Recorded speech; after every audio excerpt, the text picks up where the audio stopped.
Hello, my name is Hans. I'm a violin maker. I make violins, violas, cellos, double basses. Been doing that since 1977 or so. Sorry. Oh, first glitch. There we go. Yeah, so I'm basically trained as a classical violin maker, but I have for quite a few years been very interested in learning about the nature of sound by engaging with scientists and engineers.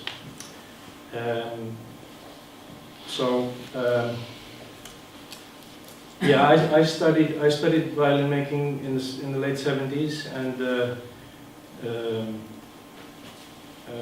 but when later on, with the advent of electronic composition right after the war, it wouldn't have been considered idiotic or ludicrous to think that traditional instruments would eventually just become obsolete.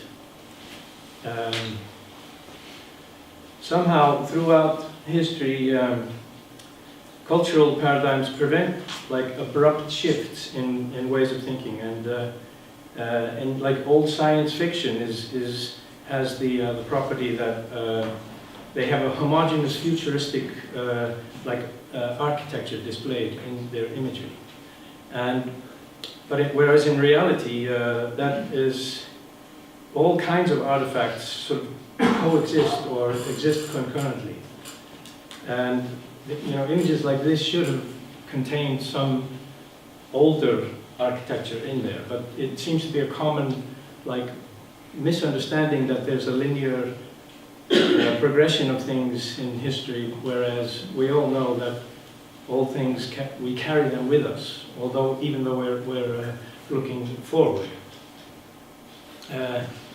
And today it doesn't seem absurd to write and perform music for, like, say, a theorbo and a theremin and super collider, and so like a codified organological system of classification is clearly not contingent on performance practice and vice versa. In fact, the computer it perfectly adequately has all the properties that define it as a musical instrument. So there's no ambiguity there. It's very interesting that kind of on-screen interfaces that in audio workstations, they mimic knobs and dials and things from mechanical real things, or in this case equipment, as if there was some kind of hardwired system in our brain or our consciousness about connecting tacit things or tactile things to emotional or other aspects of how we engage with things, and it's a kind of reference to the manipulation of physical objects. And it's really interesting because there seems to be a neurological connection between physical embodiment and then the thought processes that go into the way music is worked, for example, today. And I always think of this case of when you see children drawing or doing something with their hands, their tongue is going crazy. And someone told me once that there was possibly a neurological connection between language or the movement of the tongue and actually sort of embodying something with your hands or tacitly connecting to some object.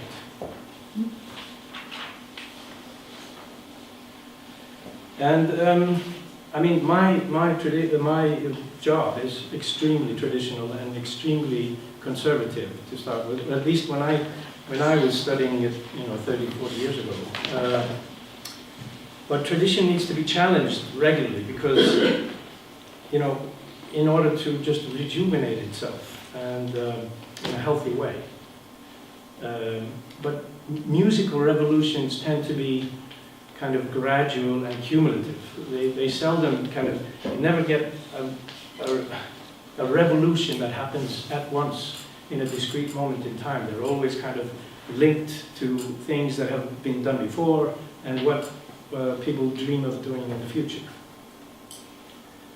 So, but violin making, my job has actually been frozen for a few hundred years. So while chairs and shoes were in a perpetual state of development, in a flux of development, the violin family instruments were in a state of suspended animation, retaining a really pure form of a kind of Baroque architecture, which they still do today, which is weird in a way. And only displaying like minute variations in stylistic differences. Yeah, it's an age-old tradition, of course. I mean, it's 300-400 years old in the way that we know it, although there were predecessors to these instruments that are much older. But it's based on tacit empirical knowledge that's gained through experience. There aren't any textbooks to speak of where you can learn to gather the knowledge that you need to make a decent instrument. It's all passed on from person to person, teacher, pupil, in that kind of scenario. And although the achievements of the finest instrument makers in the 17th and 18th centuries are, well, some people say unparalleled, I don't really believe that, but the greatest violin makers of that era were absolutely just extraordinary. There's no doubt about it, but I believe that it's because there was a situation in society where there was a fusion of all kinds of different disciplines: mathematics, music, astrology, and all. There was a mixed match of different ways of doing things. And I actually personally believe that's actually happening again. So that there are correlations between the Renaissance and today, where we're fusing all these different types of knowledge together. And I also believe that is what is making instrument making great again in the past few decades. But and now there's a growing body of knowledge that's being gathered in the past few decades that allows instrument makers to understand the physical workings of their instruments that only a few years ago would have been absolutely impossible.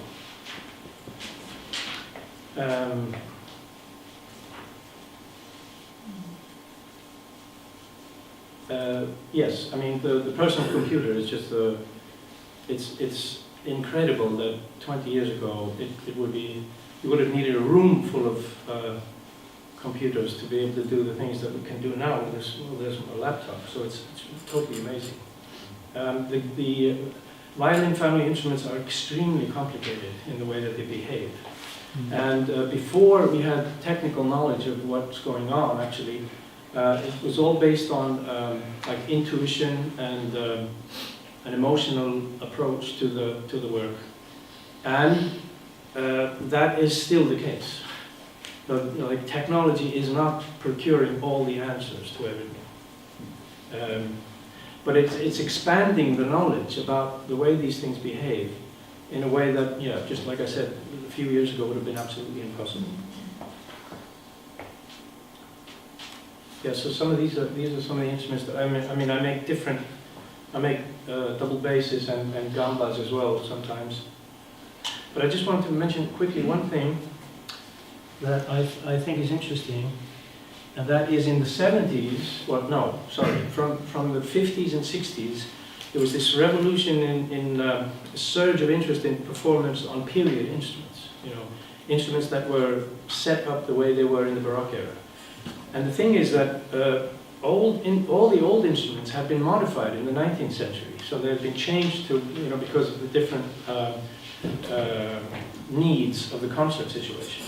And no one could find Baroque instruments, so all of a sudden you had all violin makers had tons of work, because you had all these Baroque ensembles that needed instruments, and that created the soil, if you like, of the development of a new age in instrument making.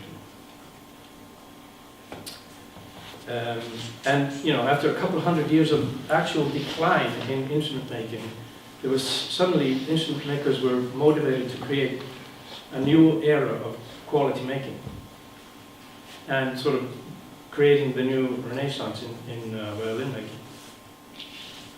But today, some instrument makers are creating a dialogue between researchers in acoustics, which is having a profound influence on the way that they envisage their work. And the intuitive, emotional approach to instrument making and the experimental scientific approach are not, in my belief, mutually exclusive. They can live together like a happy Apollonian and Dionysian pair. So I've been lucky enough to have collaborated with two groups, one in Ohio in America, in Oberlin College, where there's a group of scientists and instrument makers that meet regularly, just doing experiments and working a lot with modal analysis, which I'll explain a little bit later. And also at the University of Cambridge engineering department, led by Jim Woodhouse, who is a very fine acoustician and has taught us a lot. In the beginning, we didn't understand what they were talking about, imaginary numbers and what have you. But now there's a kind of, after 15 years, there's a dialogue going on. We understand each other, at least to a better degree. So my interest became, all of a sudden I got interested in learning more about sound through actually sort of kind of veering from the tradition, and I tried to make all kinds of new versions of a classical motif, like why wasn't there ever a violin, an Art Nouveau violin? So so I started to do experiments with different shapes. This shouldn't be there. This is just like a little history of research in acoustics from the beginning, but that doesn't really belong here. So in recent years, the use of technology has crept into the toolbox of the violin maker. And one of the things we do now is to do CAT scans of instruments, which is extremely illuminating. It not only tells you about three-dimensional geometry of the object itself, but it tells you also a lot about the density of the wood. You can actually sort of, the software actually deduces and interpolates the actual numbers for density in each part of the instrument. So that's one interesting, use of technology to gain knowledge from, even from like old instruments from the 17th, 18th centuries. But mostly what we've been doing the past few years is using modal analysis, which is a technique that's been used for building structures, aircraft, automobiles, all kinds of things that kind of vibrate. And it's an extremely powerful technique. And you can actually, by using this technique, you can define exactly all of the motions, the movements, the stiffnesses, the mass of a vibrating object very, very accurately. So using a tiny little hammer and making a matrix of points in the software of the outline of the instrument, the software actually sort of interpolates what is probably going on between those points. So, and it finds all the resonant frequencies of the instrument with incredible accuracy. This is a kind of simple map of the matrix of points for one belly of a violin and the back. Now, so you hit each of these points with the hammer. You do maybe 5 or 10 averages, and then do an RMS average of them all to get the most accurate account of what's going on. And that produces an image of antinodes and nodes on the surface of the plate The red and blue are different phases, or in and out. And with increasing this is one frequency, by the way. Yeah, this is just one frequency. And so as you go up in frequency, your little areas get smaller and so on, just with any other vibrating object. So the diagrams and the animations are actually derived from actual recorded data, not any kind of computer simulation or prediction. And what it gives us is a very, very accurate description of the behavior of the plates, also the air volume inside. It calculates all kinds of, statistically calculates all kinds of very, very useful information from the hammer strikes. This is, of course, extremely exaggerated. You would never see the beautiful thing about this is that you'd never ever be able to see any of this stuff, and it's only through this that there is evidence that even Leonardo da Vinci knew about Chladni patterns, and he would hit. There's an account in one of his notebooks where he's hitting a table, and there's some kind of powder on the table, and he notices that it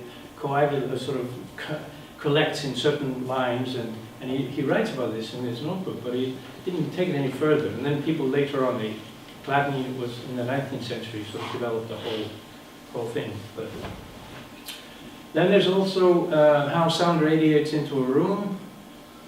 Same kind of thing. This hammer has a force sensor inside it, so you can do a transfer function of the signal from the hammer and the signal from an accelerometer or a microphone. And you can also make a very accurate description of the radiation, sometimes in an anechoic chamber, but there are also techniques for doing it fairly accurately in a normal room. If you rotate the thing about 16 times and rotate the microphone about 16 times, it kind of annuls the room modes. So that's one technique of getting the sound radiation. And you have to take into account, how people hear. We're most sensitive around 3 kilohertz, and when we began working together with these scientists, then it was all about graphs and numbers and yeah. But nowadays it's mostly about psychoacoustics, because the cognitive part of it is becoming. Oh, am I boring? No, you have more time to, but I think you need to wrap up soon. Okay, yeah, I'm almost finished. Hang on. Yeah, so the cognitive part is becoming as important or even more important than the rest. Okay, I'm going to skip a couple of things because Anyway, so one of my first experiments with doing unusual violins was to make an electric violin and create a series of resonators that were dispersed in a room. These were all resonators made of wood, first made solid and then hollowed out, and driven with an electromagnetic coil. The reason was to be able to understand what the difference was between the strings without the body and then the strings with the body. But it turned out that it was really interesting that if you put all these resonators in a room, they all have their own eigenfrequencies, and are very particular. They only fire when they get their own frequencies. So when you do a glissando or change pitch, then they would selectively fire, and you get you could play on the space because of their innate irregularity in response. So I made all these different kinds of shapes, just based on things from nature and also computer calculated shapes.